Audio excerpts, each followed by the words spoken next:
गति बदले, समय बदले, बदले सारा जहान, पर चार्ज ही एक हस्ती है जो सदा रहे समान। तो हेलो बच्चों, मैं हूं आपका गुरुजी के और आप देख रहे हैं आपका फेवरेट चैनल गुरुजी एजुकेशन। तो बच्चों, जैसे कि हमने बताया, चार्ज रहे सदा एक समान। तो बच्चों, हमने क्वांटाइजेशन ऑफ चार्ज देख लिया, एडिटिविटी ऑफ चार्ज देख लिया। अब हम देखते हैं charge is invariant. Charge is invariant तात्पर्य यह है बच्चों की चार्ज को रेस्ट में रखो या मोशन में रखो, चार्ज हमेशा कांस्टेंट ही रहेगा। तो कुछ काम की लाइन हमने यहाँ पर नोट कर दिया है, आप नोट करके अपनी नोट्स बना सकते हैं बच्चे। जैसे कि देख रहे हैं आप, सबसे पहले हमने यहाँ पर डेफिनेशन डाल दिया है कि the electric charge of particle remains constant in any frame of reference. This means that whether an object is at rest और in motion, its total charge remains unchanged. ये आपकी डेफिनेशन हो गई। फिर कुछ काम की बातें, if we move a charge particle it's slow और fast, its charge is not change. Number वाली जो हमारी हैशटैग वाली लाइन है, this rule applies in both inertial and non inertial frames of reference. दोनों फ्रेम्स ऑफ रेफरेंस में ये rule follow होता है। स्पीड, डायरेक्शन और frame of reference does not effect electric charge.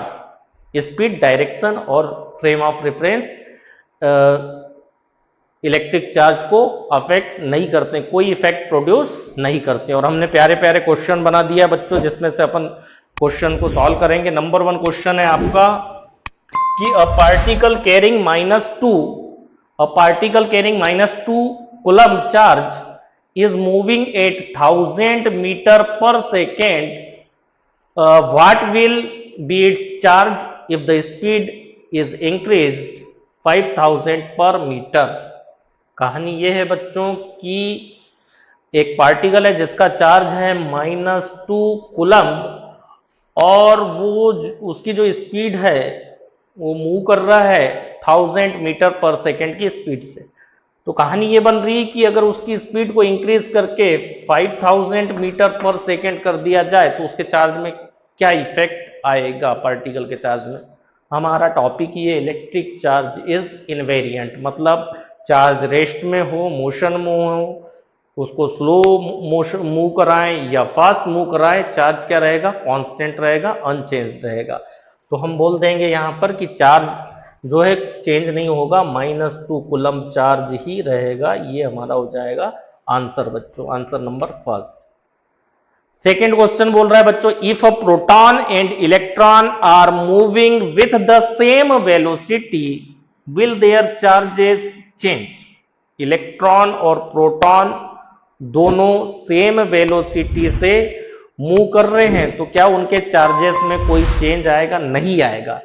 Electron का चार्ज जो है वही रहेगा -1.6 इंटू 10⁻⁻19 कूलम्ब, और प्रोटॉन का भी चार्ज वही रहेगा +1.6 इंटू 10⁻⁻19 कूलम्ब। फिर नेक्स्ट क्वेश्चन आता है बच्चों हमारा, a charge of +10 coulomb placed in a spaceship, 10 coulomb का चार्ज स्पेसशिप पर है, मूविंग एट 0.9 c। इसकी स्पीड है बच्चों जिसका मीनिंग है 90% of the speed of light. What will be the charge as seen from an observer on Earth. तो अपने को पता है कि चार्ज इज इनवेरिएंट, तो क्या होगा बच्चों, इसका जो चार्ज है पार्टिकल का वही रहेगा, कितना, 10 कूलम्ब। नेक्स्ट क्वेश्चन है बच्चों हमारा, an electron moves in circular path around a nucleus, does it's charge change. नहीं, कोई चेंज नहीं आएगा। इलेक्ट्रॉन के चार्ज में कोई चेंज नहीं आएगा, उसका चार्ज वही रहेगा -1.6 इंटू 10⁻⁻19 कूलम्ब।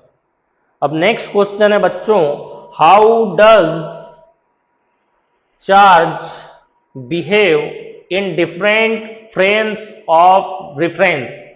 और ये क्वेश्चन बच्चों आप लोगों के लिए होमवर्क है, आपका आंसर चाहिए कमेंट्स बॉक्स में। बच्चों यदि आपको यह वीडियो पसंद आया तो लाइक करें, कमेंट करें और शेयर करें, और फिजिक्स के और भी माइंड ब्लोइंग कॉन्सेप्ट को जानने के लिए हमारे चैनल को सब्सक्राइब करें। तो जय हिंद, जय भारत।